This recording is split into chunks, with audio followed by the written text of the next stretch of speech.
The case against the company was brought by two of its drivers, Yasin Aslam and James Farrow, who's just been speaking to us and who says they still haven't gone far enough. Uber, under the Supreme Court ruling and under the law, is required to measure working time as being from log on to log off. So when you make yourself available to Uber and to its network, and then you're entitled to accrue minimum wage, holiday pay, those basic employment protections. But Uber has made an announcement yesterday to say that these entitlements would only accrue from the moment that you accept a job until you drop that passenger off. So I'm afraid that Uber is, by its calculations or by its methodology, is shortchanging drivers still about 40 to 50% of their working time. Does that mean you think you're going to have to go back and challenge this again in the courts? Oh, I'm certain we will, because what happened with the Supreme Court is that once we established that we were entitled to these rights, then we were sent back to the lower level tribunal again to work through these types of settlements. So Uber is a bit early in preempting that, because the next step is for us to go back to court.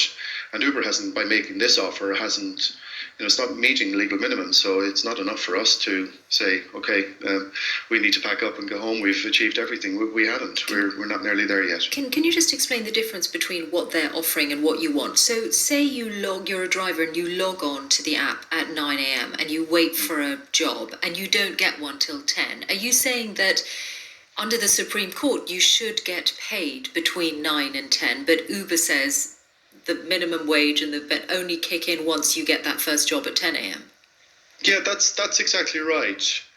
This is really important, because if we're going to shift the burden of supply and demand onto workers, then what's the next step? If I work for Starbucks, I should not get paid between customers, or if I work for Marks and Spencer's on a Monday when it's quiet, I should get paid less than when I'm a bit busier on a Saturday.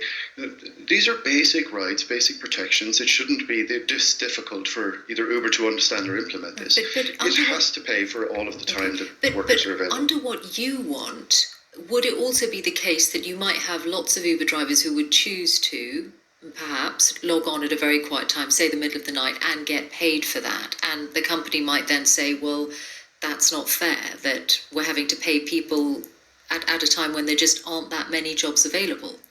Well, it's Uber's burden to match supply and demand in this way. What's probably a more realistic proposition is that these better terms and conditions that are available while there is work available will attract many more people onto the platform. And so what we could see is a flooding of drivers and their vehicles on the streets at all times.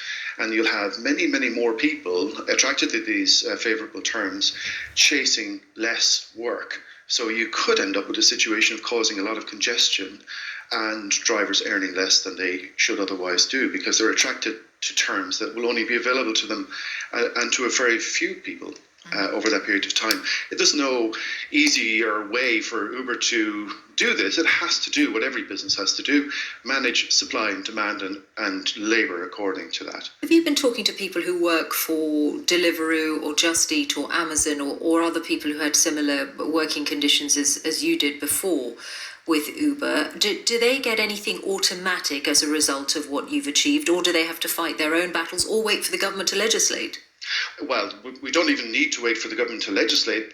These laws that we were seeking to have enforced have been around for a long time, and the government simply hasn't done anything. That's caused the problem, is that the government hasn't stepped in and policed the labour market. We don't have a Department for Labour in this country that we do in other areas. But in terms of other gig economy companies, our job was a little easier because we're in a highly regulated market. So that regulation imposed employer-like responsibilities onto Uber. What was interesting about the way the Supreme Court understood this and how they interpreted this is that they said the purpose of the legislation is to protect people. So when you set up complicated work practices and contracts to sidestep those responsibilities, they can't stand in law. I believe that opens up enough space now for judges to interpret that liberally also for delivery workers in future. That if there are contractual arrangements that are complicated or artificial, if their work practices are similarly artificial, then they won't be enough to protect Deliveroo and others from the law, and it will certainly be adequate for Deliveroo riders to be able to be protected by the law. It's a while since you started these proceedings. Are you still driving for Uber? No, I haven't driven for Uber for a few years. It's not something that I would rule out returning to, so long as Uber pays properly and legally, and at the moment it's still not committed to doing that. James Farrow, thank you very much.